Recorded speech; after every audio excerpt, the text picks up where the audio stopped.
She was 19 years old, alone on a dusty trail in the heart of Comanche territory, and she was about to die. The Texas sun was a merciless hammer, beating down on the canvas cover of her father's wagon. Maeve O'Sullivan swiped a hand across her sweaty brow, trying to keep the rebellious strands of chestnut hair out of her eyes.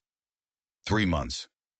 It had been 3 long months since the fever took her father, leaving her with a mountain of debt and a single rickety wagon filled with supplies. This trading run to Fort Griffin was her only hope.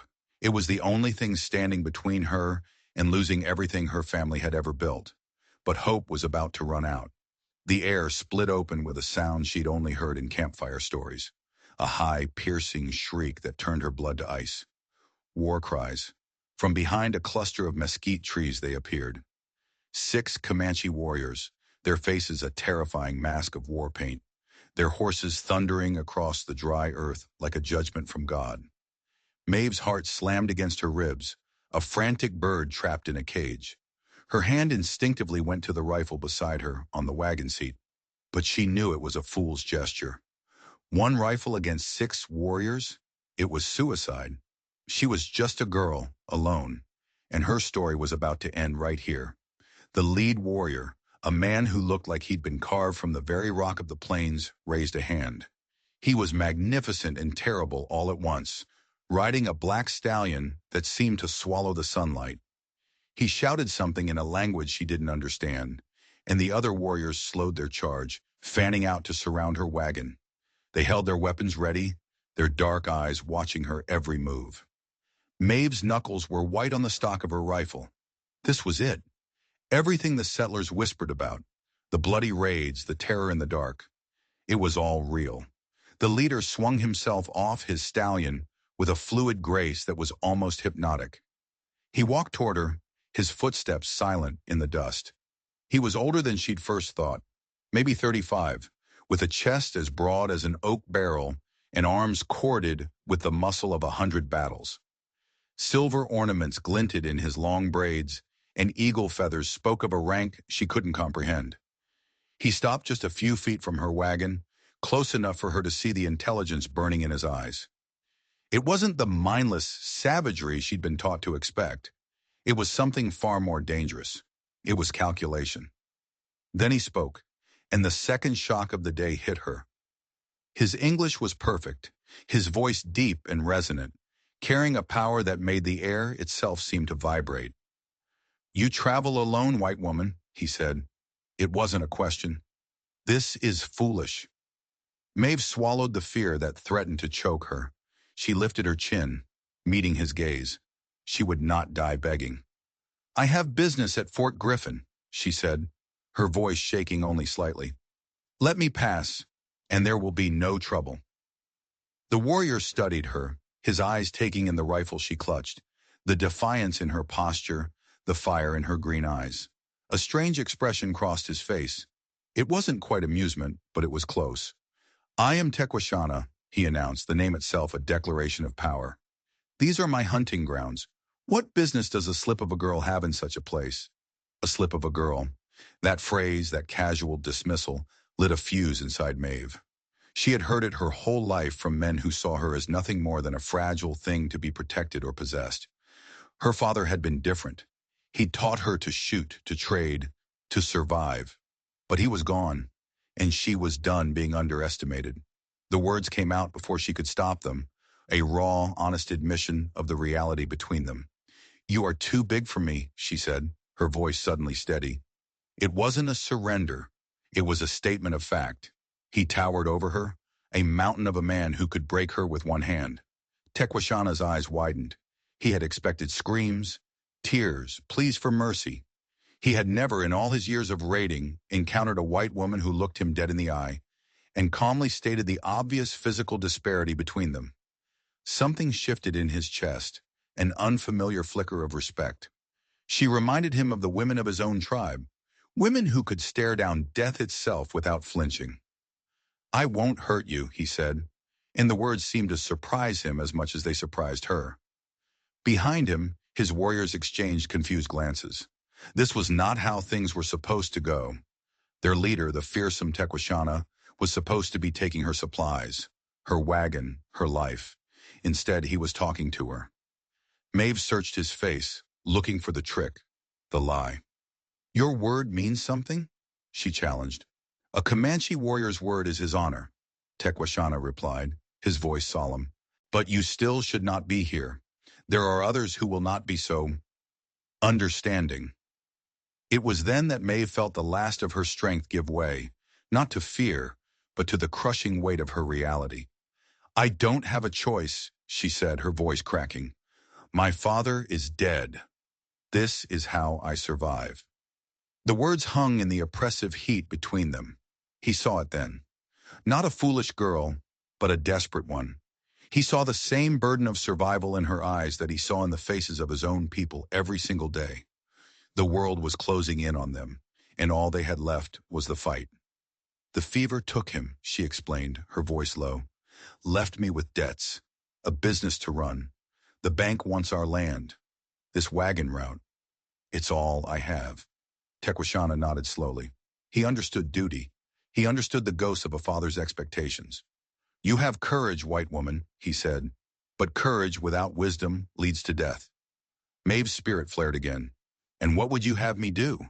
Sit in some dusty parlor, waiting for a man to take pity on me?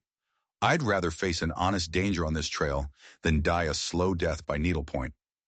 The answer seemed to strike a chord deep within him. His warriors watched, utterly baffled. This was no longer a raid. It was a negotiation of philosophies on the open prairie. What is your name? He asked. Maeve O'Sullivan, she replied, and I'm not turning back. He was quiet for a long moment, studying her, really seeing her. A decision was being made, a choice that would ripple out and change the course of both their lives in ways neither could possibly imagine. There is a Comanchero camp 2 days' ride north, he said finally. The Mexican traders. They offer protection for those who deal fairly. It is safer than the road to the fort. Maeve stared at him, stunned. He wasn't just letting her go, he was helping her. Why? Why are you telling me this? She asked, her voice barely a whisper. Tequashana moved closer, so close she could see the flecks of gold in his dark eyes. Because courage should not die from foolishness, he said, his voice low and intense. He paused as if the next words were being pulled from a place he kept locked away. And because you remind me that not all whites are the same. The moment was broken by one of his warriors calling out in Comanche. The spell was shattered. Tequashana stepped back, his face becoming a guarded mask once more. Remember the Comancheros, he told her, and remember that not all my people will be as patient as I have been. Without another word, he swung onto his stallion. He gave her one last long look. Travel safely, Maeve O'Sullivan. And then they were gone. They vanished back into the landscape, leaving only a cloud of dust in the thunder of Maeve's own heart. She sat there for a long time, trying to understand what had just happened. She had faced down a Comanche war party and survived. But it was more than that. She had looked into the eyes of the enemy and seen a man. And as she finally urged her horses forward, the name Tequashana was burned into her mind. This was not the end of their story. It was just the beginning. 3 days later, Maeve guided her wagon away from Fort Griffin, her purse heavier but her mind in turmoil. The trade had gone well, buying her another month of solvency, but the encounter on the trail had changed something inside her. Tequashana's advice about the Comanchero camp echoed in her thoughts. It was a reckless idea. Everything her father had taught her screamed against trusting the shadowy figures who lived and traded in the gray areas between worlds. But Tequashana hadn't been a monster. He had been a man of honor, and he had shown her mercy. That had to count for something. She turned her wagon north, toward the unknown. The camp was exactly where he'd said it would be, tucked into a hidden valley, a chaotic collection of tents and corrals buzzing with a life all its own. As she approached, a man stepped out to greet her. He was weathered, with intelligent eyes and clothes that were a tapestry of the frontier, a Mexican vest over American trousers, with a hat adorned with Comanche beadwork. Buenos dias, señorita, he called out, his English accented but clear. I am Carlos Mendoza. You are a long way from the beaten path. Maeve kept one hand near her rifle. I was told you offer protection for traders, she said. My name is Maeve O'Sullivan. Carlos's eyebrows shot up. A slow smile spread across his face. Ah, he said, a world of meaning in that one sound. You are the one Tequashana spoke of. He sent a rider ahead yesterday. He said you had courage, but perhaps not enough sense. A strange warmth bloomed in Maeve's chest. He hadn't just let her go. He had actively tried to ensure her safety. He had thought of her after he rode away. He wasn't wrong, Maeve admitted. He mentioned you could help. Carlos nodded, his expression turning serious. Perhaps we can, but first you should sit. There is something you must know. Trouble is coming. The kind of trouble that washes the land in blood.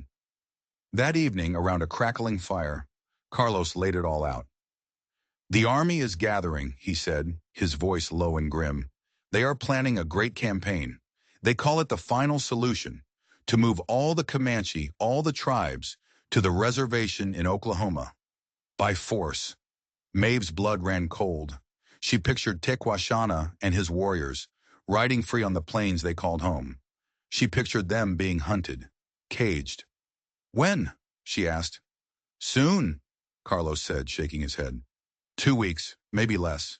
It will be a slaughter. He looked at her, his eyes full of a sad wisdom. Tequashana is a good man, a great leader, but his pride is as vast as this land. He will not bend. He will not run. He paused, taking a drag from a hand-rolled cigarette. And his camp is right in the path of the army's main column. The words hit Maeve like a physical blow. The man who had spared her was riding directly into an annihilation he couldn't possibly see coming. He was a proud man, Carlos had said, and pride has killed more good men than bullets ever could. Maeve wrestled with the knowledge, her mind a whirlwind of fear, and a strange, fierce loyalty to a man she barely knew. He had saved her. Could she stand by and do nothing while his world was about to be burned to the ground? Her choice was taken from her 2 days later. A horse came thundering into the camp, ridden so hard it was slick with foam. A young Comanche boy, barely a teenager, slid from its back, his face streaked with tears and dirt. He gasped out a frantic story to Carlos in a mix of Spanish and Comanche. Carlos's face grew darker with every word. What is it? Maeve demanded, her heart pounding. Carlos turned to her, his eyes hollow. It has begun, he said grimly. An army patrol. They struck Tequashana's camp at dawn yesterday. A surprise attack. He took a deep breath. Most of his band escaped into the canyon country, but they lost everything. Their horses, their winter supplies. Many warriors were killed. Maeve held her breath. The next question lodged in her throat like a stone. Is he? He is alive, Carlos confirmed, but wounded, badly, and they are trapped. The army knows they are in the canyons. They are setting up a perimeter. He looked at Maeve, his gaze heavy with the implication. Winter is coming early this year. The first snows are only days away. Without horses, without food, they will not survive the week. Maeve didn't even have to think. The words were out of her mouth before she was even aware of forming them. A decision made not in her head, but in her soul. We have to help them. Carlos stared at her, as if she had grown a second head. Senorita, he said slowly, do you understand what you are saying? You are a white woman. If the army finds you giving aid to the Comanche, they will not ask questions. They will put a rope around your neck and call you a traitor. I don't care, Maeve said, and the certainty of it shocked her. This was bigger than her ranch, bigger than the memory of her father. It was about right and wrong. He showed me mercy when he held my life in his hands, she said, her voice ringing with a conviction she didn't know she possessed. He could have taken everything, but he didn't. Now it's my turn to choose. She looked at Carlos, her green eyes blazing. Are you with me? The very next morning, Maeve's wagon, stripped of its trade goods, was loaded with everything the Comancheros could spare.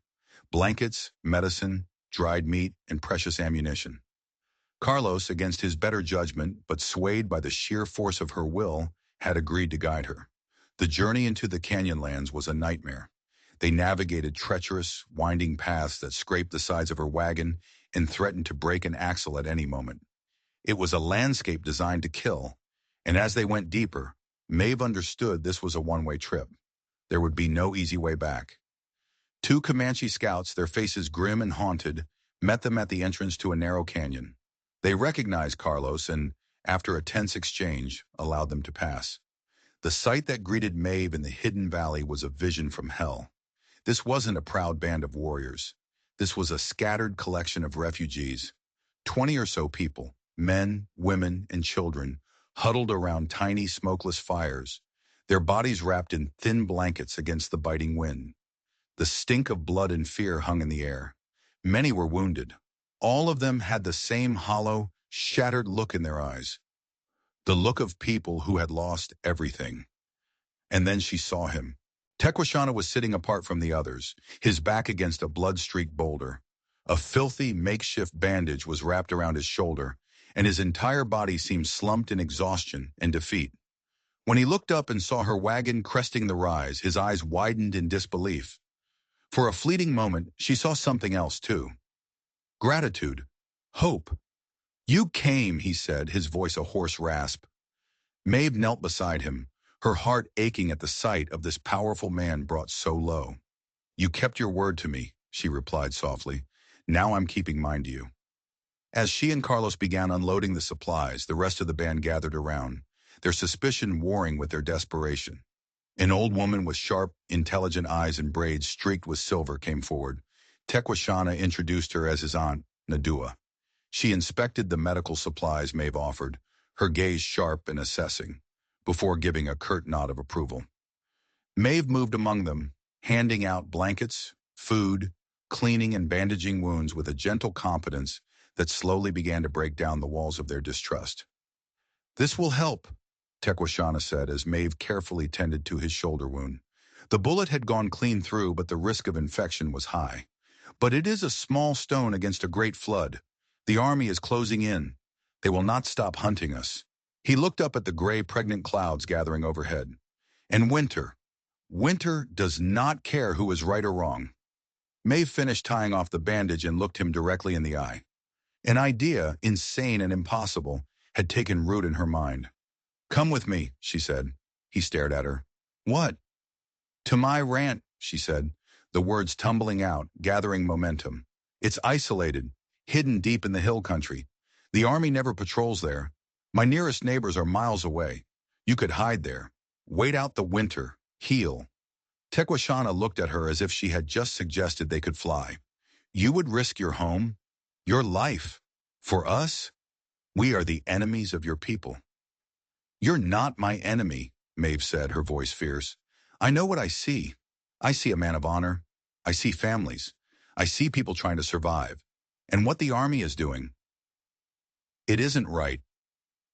The debate that followed was a storm of rapid-fire Comanche. Voices rose and fell, filled with anger, fear, and disbelief. Maeve stood her ground, waiting, letting them decide their own fate. Finally, Nadua, the old woman, turned and spoke directly to Maeve in slow, careful English. "Why?" she asked, her dark eyes searching Maeve's face. "Why do you do this thing? What do you gain?" Maeve thought for a long moment. "Maybe nothing," she answered honestly. "Or maybe everything. All I know is that I cannot stand by and watch good people be destroyed when I have the power to help." Tequashana translated her words. A silence fell over the small group. Nadua studied her for another minute, then nodded slowly and spoke to her nephew. "My aunt says you have the heart of a warrior in the body of a white woman," Tequashana said, turning back to Maeve. "She says the spirits have sent you to us, but she also says to warn you. If we do this, if we come with you, there is no going back. The army will hunt us forever, and you will be marked. You will become a traitor to your own kind." Maeve looked at the faces around her, the wounded warriors, the frightened children, the proud man who had shown her a different kind of strength. "My own kind has already marked me," she said bitterly. "As a woman who doesn't know her place, maybe it's time I found a new place."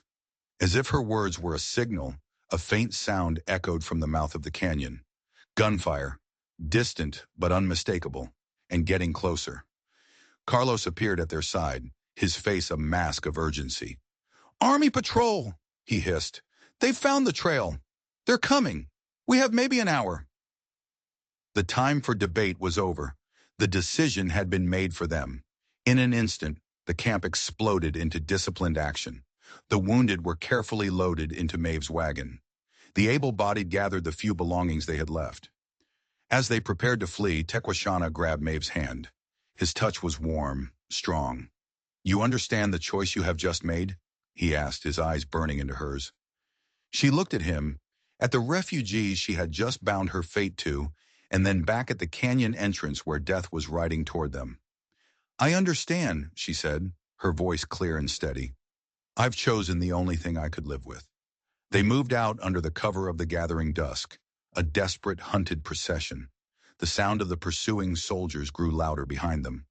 Ahead lay Maeve's ranch, a sanctuary that suddenly seemed a world away. And riding beside her wagon, his presence a silent promise in the dark, was Tequashana. For the first time since her father's death, Maeve didn't feel alone. She felt like she was exactly where she was supposed to be. But as the first snowflakes of the coming winter began to fall, she couldn't shake a terrifying thought. She wasn't leading them to salvation. She was leading them into a trap. The flight to her ranch was 3 days of hell. Every shadow seemed to hold a blue-coated soldier. Every snap of a twig sounded like the cock of a rifle. The Army patrol, led by a notoriously relentless tracker named Sergeant Williams, stuck to their trail like a bloodhound. They were gaining. Maeve pushed her horses and herself to the breaking point. Sleep was a luxury they couldn't afford. Brief moments snatched in the freezing dark. On the second night, huddled in a rocky outcrop as a bitter wind howled around them, Tequashana, his face pale with fever from his worsening wound, tried to give up. "I am slowing you down," he rasped to Maeve as she changed his bandages. The wound was angry and red, the infection spreading. "Leave me. Draw them away. Let the others escape." "Don't you dare," Maeve shot back, her voice fierce. "We make it together, or we don't make it at all. That is the only choice." "You think like a woman," he argued, his voice weak. "A leader must make sacrifices. My life for my people. It is the way." Before Maeve could answer, Nadwa spoke from the darkness, her Comanche sharp and cutting. Maeve didn't need a translation to hear the furious rebuke in the old woman's voice. Tequashana answered weakly, but Nadwa cut him off again, her words like flint striking steel. "What is she saying?" Maeve whispered. Tequashana sighed, a sound of profound weariness. "She says I am thinking like a white man, counting lives like coins. She says our way is to stand together, that a leader who abandons his people is no leader at all." "She's right," Maeve said simply, pulling the new bandage tight. His eyes met hers in the flickering firelight, and in that moment, a bond was forged between them, stronger than steel, sealed in shared desperation and mutual respect. They were no longer Comanche and white, man and woman.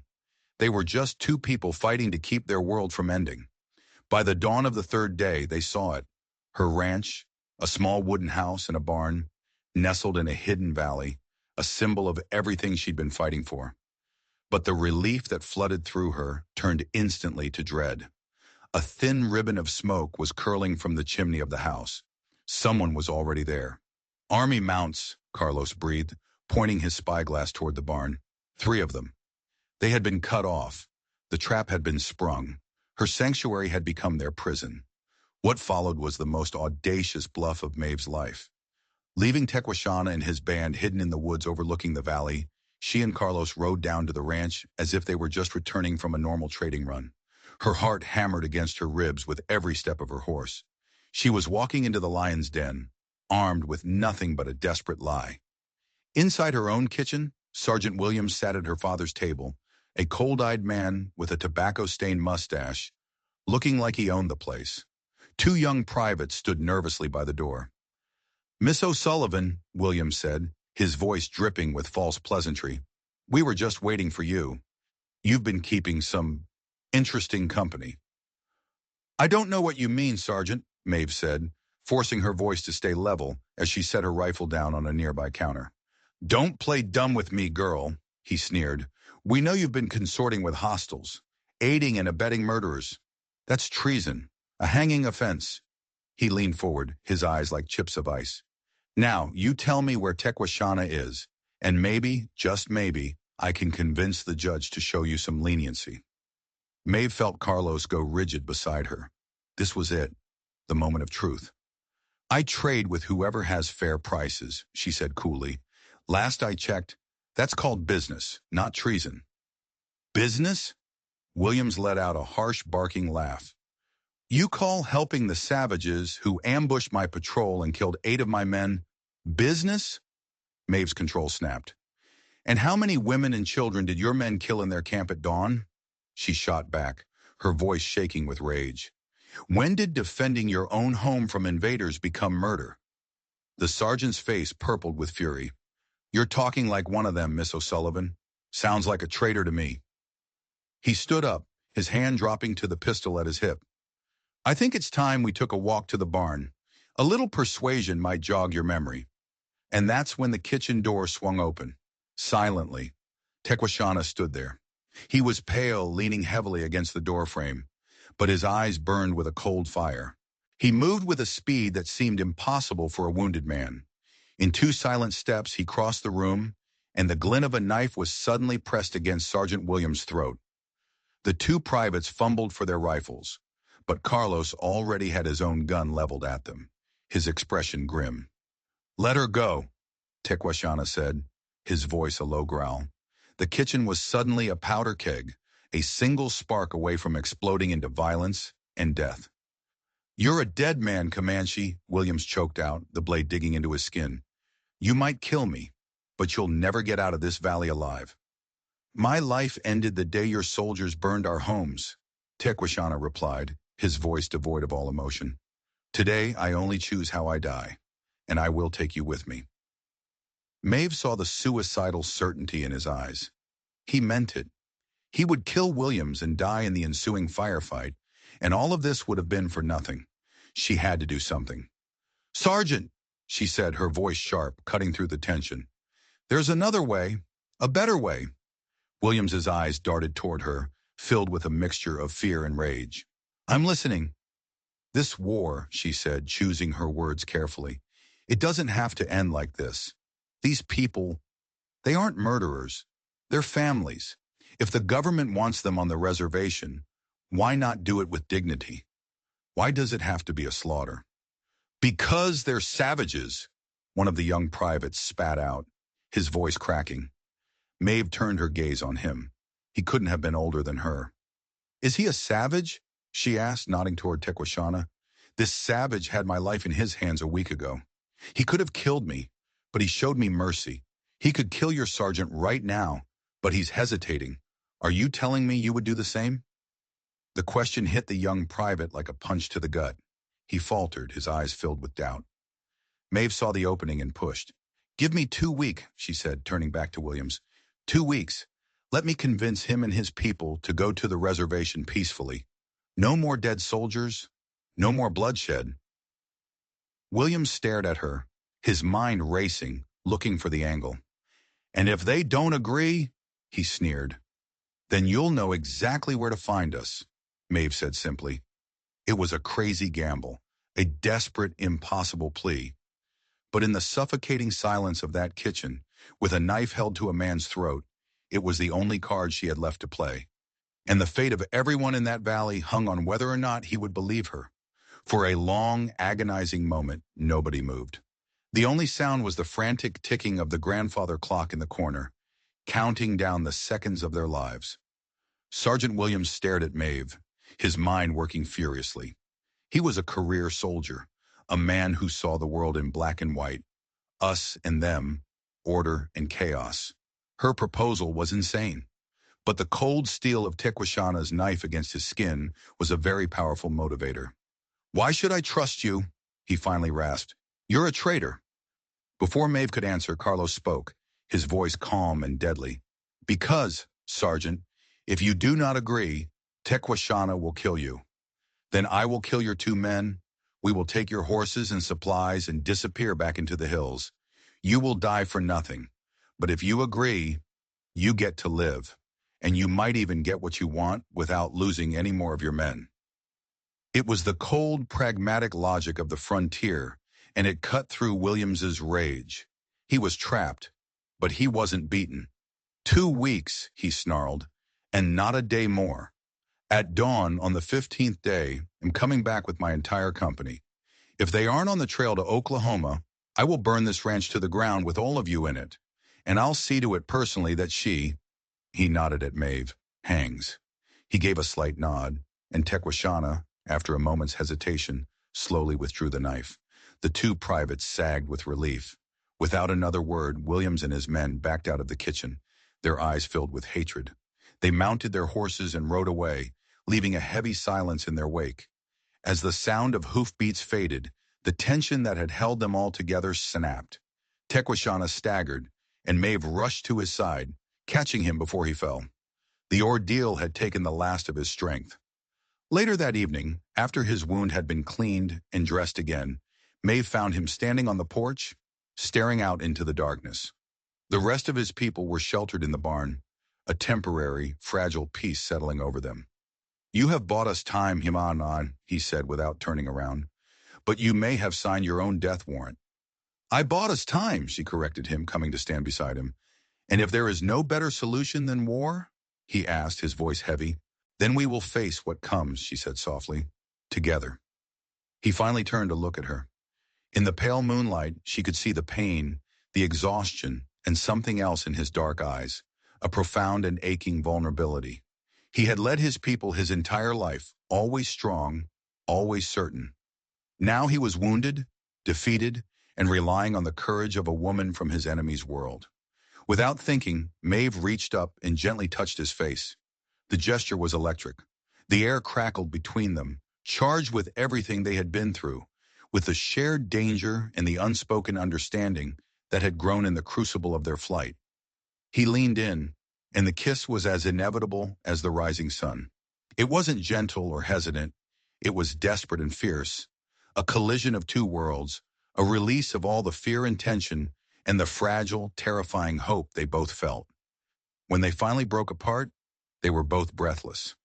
"I cannot ask you to give up your life for my people," he whispered, his voice thick with emotion. Maeve looked up at him, her green eyes shining in the moonlight. "You're not asking," she said. "I'm choosing." The next 2 weeks were a frantic race against an impossible clock. Maeve dug into her father's old connections, sending Carlos with messages to every trader, every government agent, every man of influence she could think of. The response was universal. Doors were slammed in their faces. Their pleas were met with cold indifference or outright hostility. To the outside world, the Comanche were savages, and Maeve O'Sullivan was a traitor who had sided with them. Hope began to curdle into despair. With each passing day, Sergeant Williams's deadline loomed larger, a hangman's noose tightening around all of their necks. The breakthrough came from the most unexpected of places. A traveling group of Quaker missionaries who had been working for years to advocate for more humane policies toward the native tribes happened to be passing through a nearby town. Carlos, in a last-ditch effort, sought them out. When they heard Maeve's story of Tequashana's honor, of her desperate gamble for peace, they saw what no one else had, an opportunity. Here was a chance to prove their belief that negotiation, not extermination, was the answer. They had connections, real connections, that reached all the way to Washington, D.C. They immediately sent riders with urgent dispatches to the territorial governor and the commander of the U.S. Army garrison. On the morning of the 14th day, with just 24 hours left, Sergeant Williams and his company of 50 soldiers appeared on the ridge overlooking Maeve's ranch. They had come a day early, intending to break the deal and slaughter them all. But as they prepared to charge, two riders appeared from the opposite direction, flying a white flag of truce. They were a U.S. Marshal and a representative from the Bureau of Indian Affairs, summoned by the Quakers' message. They carried official orders. Williams was to stand down. A formal negotiation was to take place. The final meeting was held in the parlor of Maeve's small ranch house. It was a surreal scene. Army officers, government bureaucrats, and sober-faced Quakers all gathered around her father's dining table. Across from them sat Tequashana, dressed in his finest ceremonial buckskins, his presence filling the room with a quiet dignity. Nadua and Carlos sat on either side of him. Maeve stood by the window, her heart in her throat. Tequashana spoke, his words translated by a Quaker who knew his language. He did not beg or plead. He spoke of his people's history, of their love for the land, of the treaties broken by the white man. He spoke with the eloquence and power of a king defending his collapsing kingdom. The government official made his offer: relocation to a reservation in Oklahoma, guaranteed supplies, medical care, and land to farm. It was a better offer than most tribes received, a direct result of the Quakers' influence. But as the final document was being drawn up, Nadua, who had been silent the entire time, suddenly spoke. She pointed a thin, wrinkled finger at a line of text. "What is this?" she asked, not in Comanche, but in flawless, crisp English. The entire room fell silent, stunned. The BIA official stammered. "It's just a standard clause. Regarding the education of the children?" "It says our children will be taken from us and sent to your schools," Nadwa said, her voice ringing with cold fury. "It says you will strip them of their language, their beliefs, their names. You will not take our future. We will not sign." The official's deception was laid bare. The deal was about to collapse. But Maeve saw her chance. "There is another way," she said, stepping forward. "Let the children stay. But build a school here. Let them learn your language and your ways, but let them also learn ours. Let them be a bridge between our two worlds, not a casualty of our war." The idea was radical, unprecedented. But in that room, charged with the possibility of either peace or annihilation, it made a strange kind of sense. After a long, tense silence, the head of the Quaker delegation nodded. "We will fund the school ourselves," he declared. The Army, desperate to avoid more bloodshed, and the BIA, publicly shamed, had no choice but to agree. The treaty was rewritten, and it was signed. 6 months later, Maeve stood on the porch of her ranch house watching the Texas sunset bleed across the sky. The house felt different now. It was no longer a place of solitude and grief, but one filled with the sounds of life. The laughter of children, a mix of English and Comanche, drifted up from the yard where a fire was being lit. The quiet murmur of conversation came from the new cabins that had been built in the valley. Her ranch was no longer just a ranch. It had become a community, a sanctuary, a fragile, impossible experiment in peace.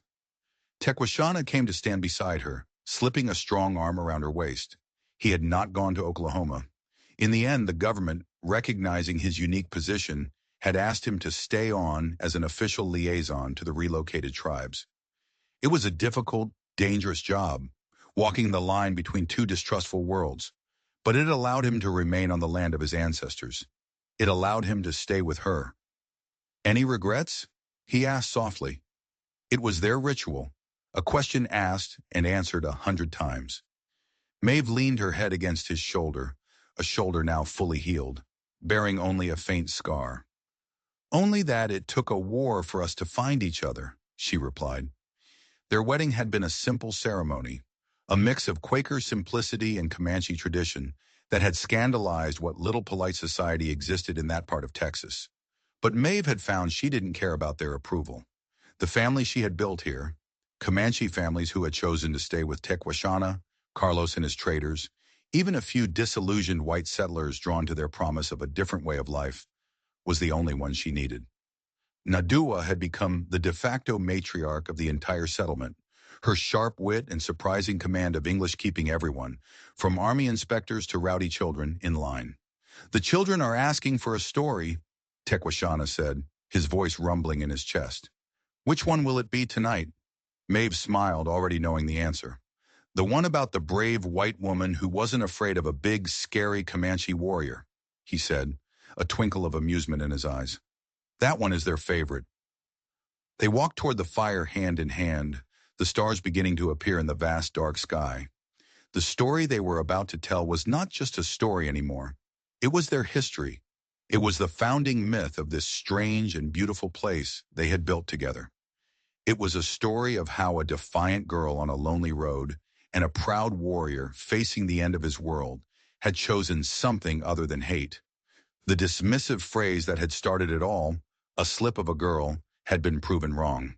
And the words she had spoken in defiance, "You are too big for me," had turned out to be a prophecy. The chasm between their worlds had seemed impossibly large, too big to cross. But they had crossed it. They had built a bridge made of courage, honor, and a love that refused to recognize boundaries. They had proven that the frontier was not just a line on a map to be fought over, but a space where new things, better things, could be born.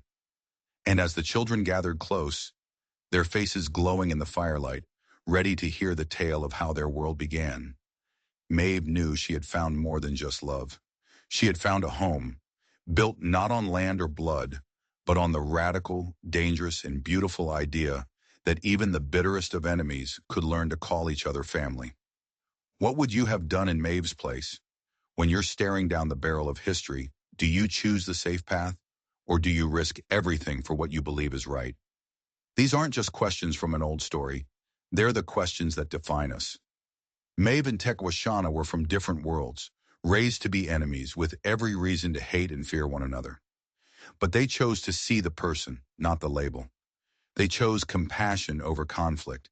And in doing so, they didn't just save a small band of people, they forged a new future. Their story is a testament to the fact that our greatest enemies are often the prejudices we hold inside ourselves. It's a reminder that true courage isn't about the absence of fear. It's about acting in spite of it.